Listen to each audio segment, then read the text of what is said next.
Major general Bakshi, हमने एक प्रण लिया था, ऑपरेशन सिंदूर लॉन्च होने से भी पहले एक प्रण लिया था कि आतंकियों की जो बची कुची जमीन है उसे हम मिट्टी में मिलाने का काम करेंगे।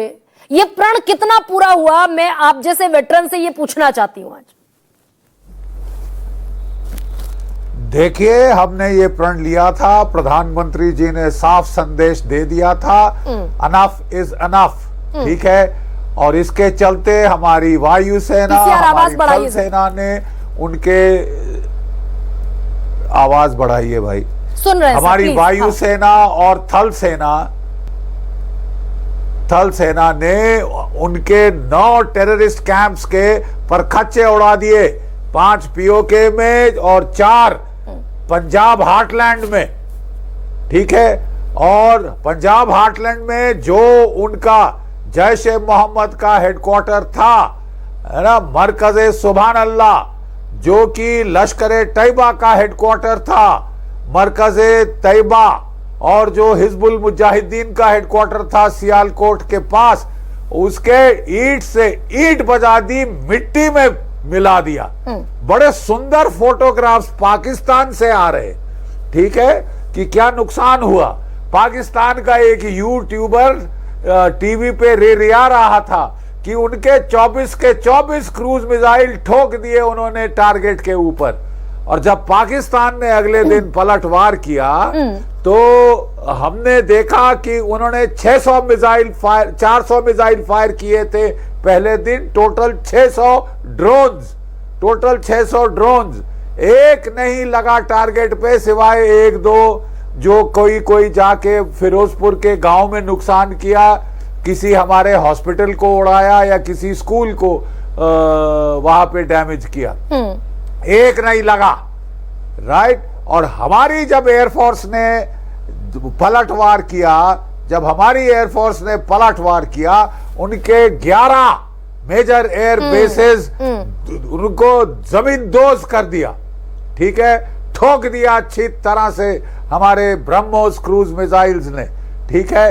और उनके 4 रडार उड़ा दिए, तकरीबन 7 के करीब उनके JF-17 ओपन सोर्सेस के मुताबिक मार गिराए हैं, एक F-16, एक J-10, ठीक है, एक एवैक, एक C-130। अरे साहब, उनके तो जो आप हमारी मत सुनिए, जो कि इंटरनेशनल मिलिट्री स्पेशलिस्ट कह रहे हैं, टॉम कूपर, जॉन जो है अपना जो वॉशिंगटन के अंदर है, वो कह रहा है कि इन 4 days India one a clear victory, you know, we could stop all their attacks and not one of the enemy missiles, Pakistani missiles was able to hit the target barring a few. Sir, लेकिन जब 10 दिन बाद हम इसे एक तरीके से, हाँ, absolutely right sir, air force, Indian air force, Indian army, Indian navy had done a great job, greatest job ever. लेकिन सर, ये बड़ा कंसर्न है क्या कि भाई हमने 9 आतंकी ठिकाने उनके तबाह किए, 100 किलोमीटर से भी भीतर जाकर, सरहद के भीतर जाकर, लेकिन 9 ठिकाने बर्बाद किए, 90 और बना लेंगे, IMF से फंड मिल गया पाकिस्तान को अमेरिका की शेप पर। ये बड़ा कंसर्न हो जाता है क्या सर? देखिए, कंसर्न ये है कि जब लड़ाई चल रही थी तो इंटरनेशनल मॉनेटरी फंड ने $2 बिलियन दिए पाकिस्तान को कि जो नुकसान है भरपूर्ति कर लो। This is almost virtually declaring war against India.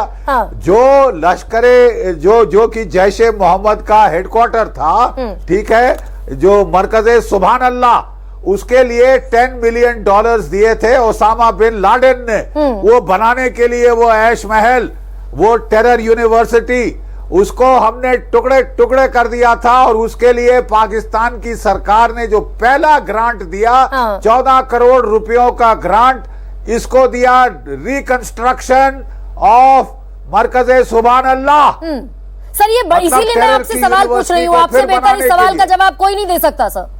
इससे बेहतर आपसे जवाब आपके अलावा कोई नहीं दे सकता कि वो पाकिस्तान जो आतंक का सरपरस्त मुल्क है, अमेरिका उसी पाकिस्तान के एबटाबाद शहर में जाकर ओसामा बिन लादेन को खत्म करता है, और वही अमेरिका एब्सोल्यूट डिफरेंट पॉलिसी के तहत आईएमएफ से फंड दिला देता है पाकिस्तान को। देखिए, अमेरिका कुछ भी करे, हाँ। भारत अब सक्षम है। चीन कुछ भी कहे, तुर्की कुछ भी कहे, भारत अब सक्षम है पाकिस्तान को अकेला ठोकने के लिए। हम काफी है। Let's not get too concerned कि किसने क्या कहा नहीं कहा। हमने पाकिस्तान को अब क्लियर मैसेज दे दिया है। मेरे हिसाब से, हम वेटरन्स के हिसाब से, हमने 3 दिन ठोका, 2 दिन और ठोक देते तो बिल्कुल इनकी होश हवास ठिकाने आ जाते। ये भी एक बड़ा देश में सवाल है सर, सबसे बड़ा सवाल ये भी है देश में कि ये जो सीज फायर हुआ, ये क्या गलत समय पर सीज फायर का निर्णय हो गया? क्योंकि 10 दिन बाद हम सिर्फ इवैल्यूएट कर सकते हैं आपकी मदद से सर। ये सीज फायर गलत समय पर हो गया क्या? असदुद्दीन ओवैसी कह रहे हैं कि ये समय तो पीओके ले लेने का था। भाई सारा विपक्ष एकजुट था, सेना सक्षम थी, सरकार तैयार थी। बिल्कुल, आप इससे काफी, आप बलूचिस्तान में उनके लिए मुसीबत कर सकते थे। हाँ। ठीक है, आपकी नेवी अगर स्ट्राइक करती तो कराची का ब्लॉकेड हो जाता, भट्टा बैठ जाता इनकी इकोनॉमी का। तो मेरे ख्याल 2-3 दिन और चलना तो बहुत अच्छा होता। लेकिन ये जो है, इसके पीछे एक न्यूक्लियर राज है। अच्छा। राज ये है कि आपको याद होगा 10 तारीख को पाकिस्तान ने हम पे फतेह-2 टैक्टिकल बैलिस्टिक मिसाइल फायर किए। 400 रेंज की उसकी होती है, किलोमीटर की, और सीधा दिल्ली के ऊपर निशाना साधा। ठीक है, उस वक्त हमको कोई, there was no way of knowing कि क्या इसमें न्यूक्लियर वॉरहेड है या कन्वेंशनल।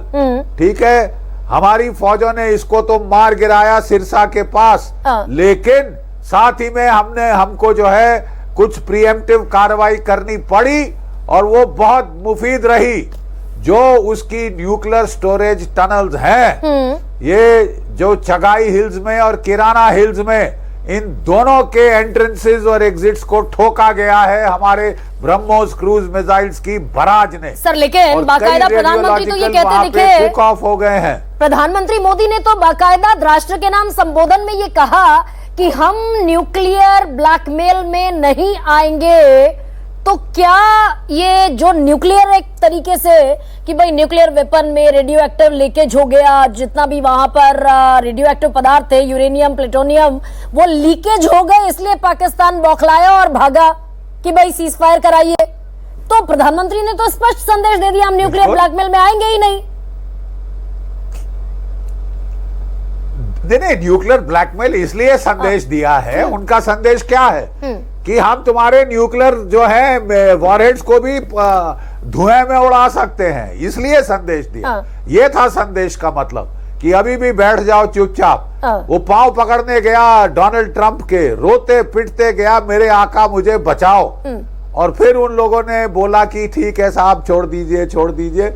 और उन्होंने भी जो है जो उनके मार्को रूबियो है, उन्होंने सीधी बात करी जनरल आसिम मुनीर से, और उसने बोला क्या करना चाहिए मुझे डी एस्केलेशन के लिए। बोला अपने डीजीएमओ को बोलो इंडिया के डीजीएमओ से बात करे।